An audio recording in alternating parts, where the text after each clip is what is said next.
शांति। 21/12/2023 के बाबा के मधुर महावाक्य।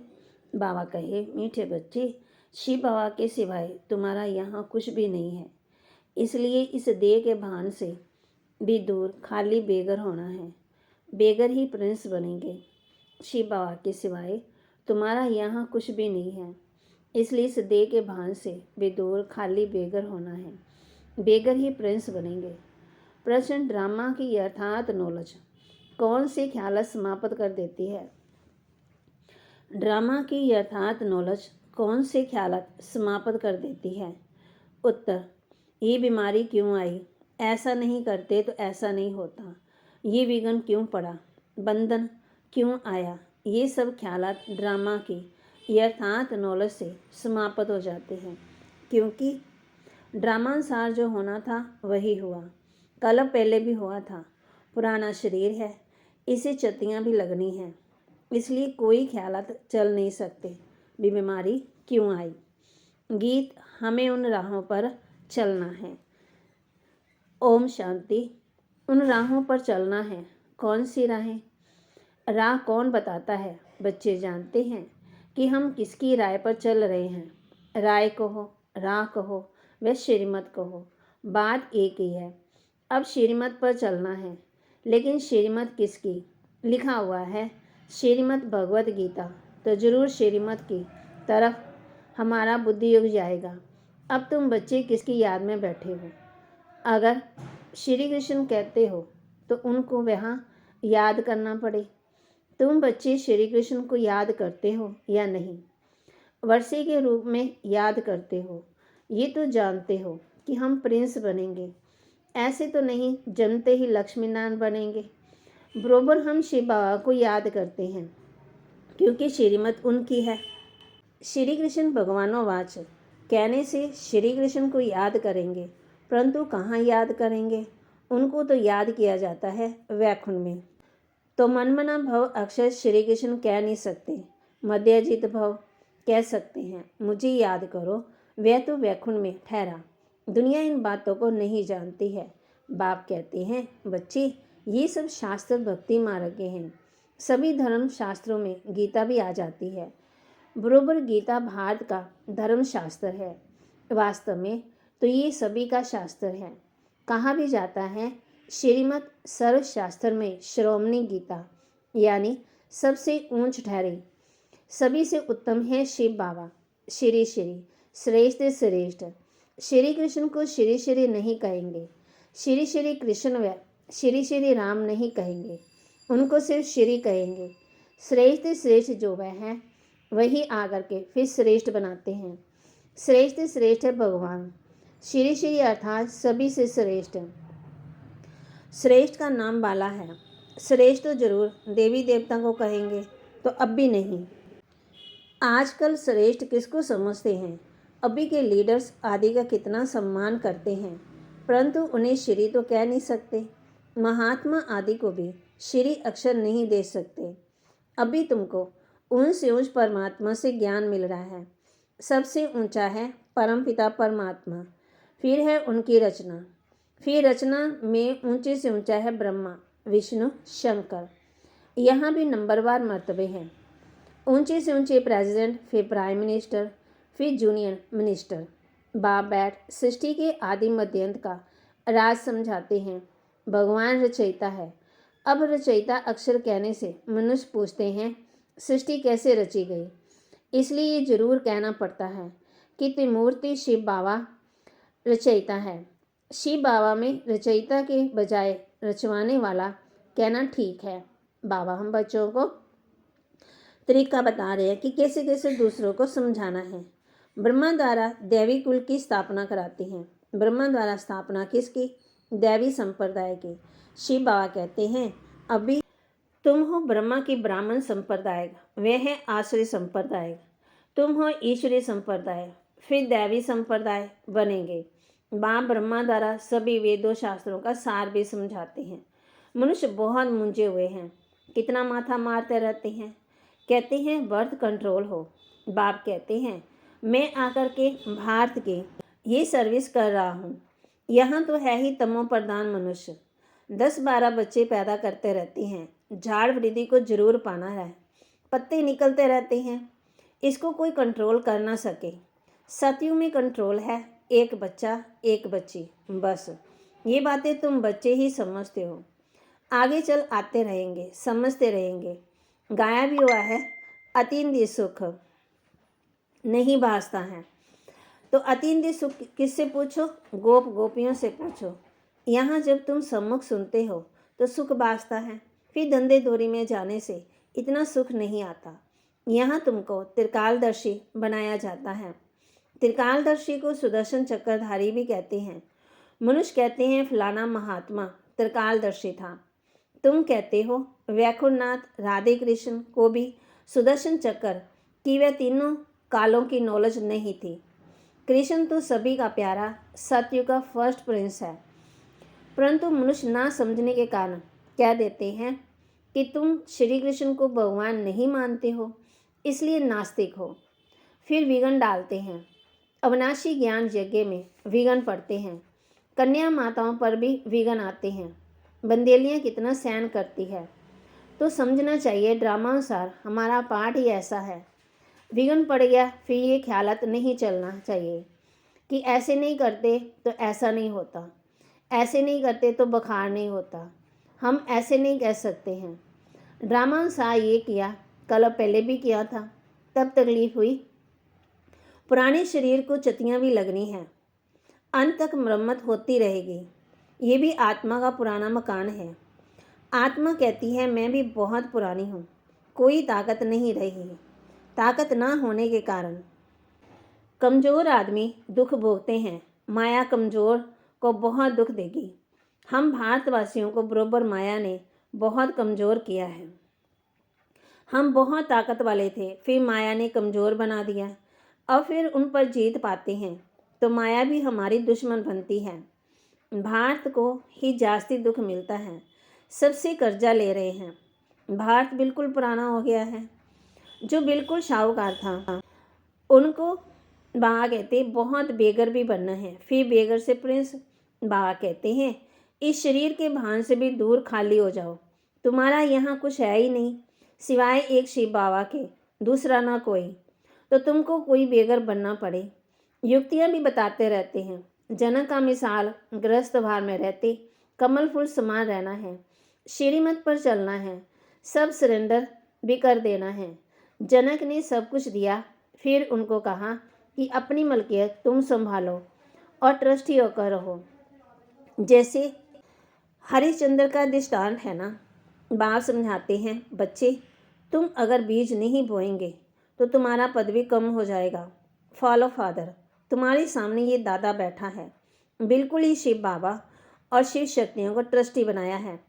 शिव बाबा थोड़ी बैठ संभाल लेंगे, ये अपने पर थोड़ी बलि चढ़ेगा। इन माताओं पर बलि चढ़ना पड़े, माताओं को ही आगे करना है।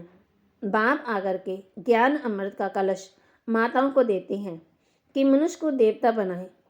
लक्ष्मी को नहीं दिया। इस समय है जगत अम्बा, सज्जू में होगी लक्ष्मी। जगत अम्बा का गीत कितना अच्छा बना हुआ है, उनकी बहुत मानता है। वह सौभाग्य विदाता कैसे हैं? उनको धन कहाँ से मिलता है? क्या ब्रह्मा से, कृष्ण से? नहीं, धन फिर भी मिलता है ज्ञान सागर से। ये बड़ी गुप्त बातें हैं ना।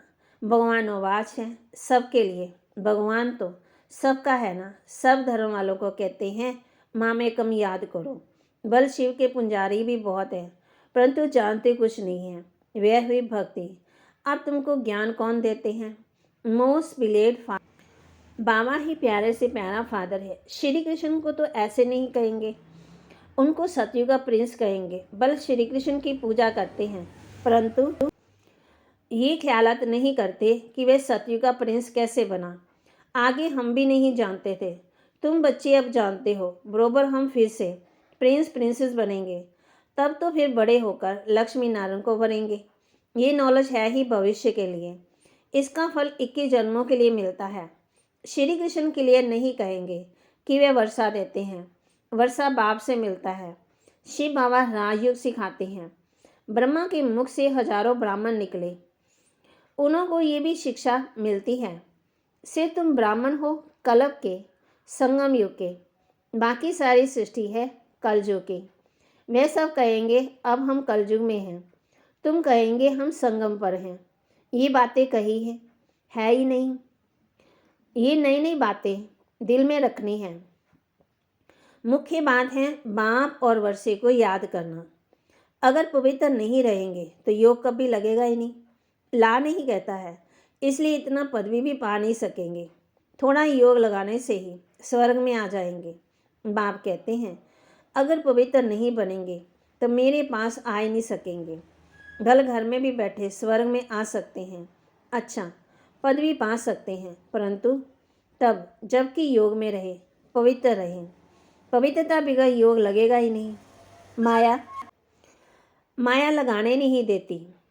सच्चे दिल पर साहब राजी होगा। जो विकार में जाते रहते हैं कहते हैं शिव बाबा को याद करता हूँ, ये तो अपनी दिल खुश करते हैं।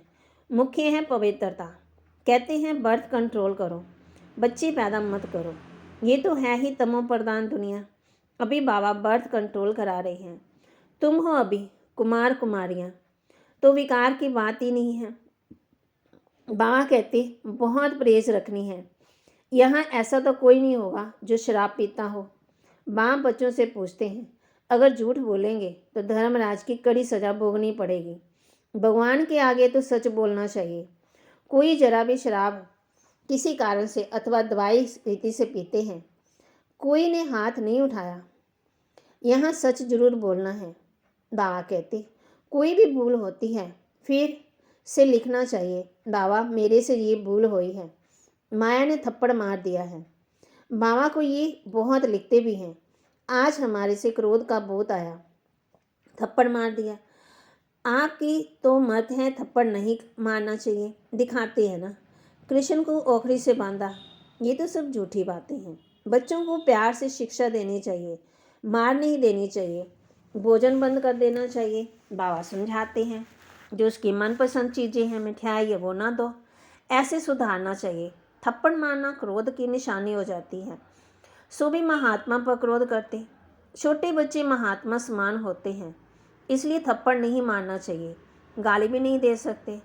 ऐसा कर्म नहीं करना चाहिए जो ख्याल में आए हमने ये भी कर्म किया है। अगर किया है तो फौरन लिखना चाहिए, बाबा हमसे ये भूल हुई, हमें क्षमा करना, आगे नहीं करेंगे। तोबा तोबा करती है ना, वहाँ भी धर्मराज सजा देते हैं तो तोबा तोबा करते हैं, आगे फिर नहीं करेंगे। बाबा बहुत प्यार से कहते हैं लाडले सपूत बच्चे, प्यारे बच्चे, कभी झूठ नहीं बोलना। कदम कदम पर राय पूछना। तुम्हारा पैसा अब लगता है भारत को स्वर्ग बनाने में, तो कौड़ी हीरे समान है। ऐसे नहीं कि हम कोई सन्यासियों आदि को दान पुण्य करते हैं। मनुष्य हॉस्पिटल अथवा कॉलेज आदि बनाते हैं तो क्या मिलता है?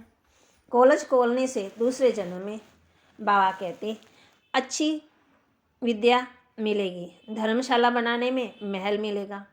यहाँ तो तुमको जन्म जन्मांतर के लिए बाप से बेहद का सुख मिलता है, बेहद की आयु मिलती है। इसमें बड़ी आयु और कोई धर्म वाले की होती नहीं, कम आयु भी यहाँ की गिनी जाती है। तब बेहद के बाप को चलते फिरते उठते बैठते याद करेंगे, तभी खुशी में रहेंगे। कोई भी तकलीफ़ हो तो पूछो। बाकी ऐसे थोड़ी गरीब होंगे, कहेंगे बाबा हम तो आपके हैं, अब हम आपके पास बैठ जाते हैं। ऐसे तो दुनिया में गरीब बहुत हैं। सब कहे हमको मधुबन में रख लो, ऐसे तो लाखों इकट्ठे हो जाएं, ये भी कायदा नहीं है। तुमको गृहस्थ भान में भी रहना है, यहाँ ऐसे रह नहीं सकते। धंधे में हमेशा ईश्वर अर्थ एक दो पैसा निकालते हैं। बाबा कहते हैं अच्छा तुम गरीब हो, कुछ भी नहीं निकालो, नॉलेज को तो समझो और मनमना भव हो जाओ। तुम्हारी मम्मा ने क्या निकाला, फिर वे ज्ञान से भी तीखी है, तन मन से सेवा कर रही है। इसमें पैसे की तो बात ही नहीं है। बहुत बहुत करके 1 रुपया दे देना, तुम्हें शाहूकार जितना मिल जाएगा। पहले अपने गृहस्थ व्यवहार की संभाल करना, बच्चे दुखी ना हो। अच्छा बाबा कहते मीठे मीठे सिक्के लदे बच्चों प्रति माता पिता बाप दादा का याद प्यार और गुड मॉर्निंग, वंदे मातरम, सलाम वालेकुम, जय जय जय हो तेरी।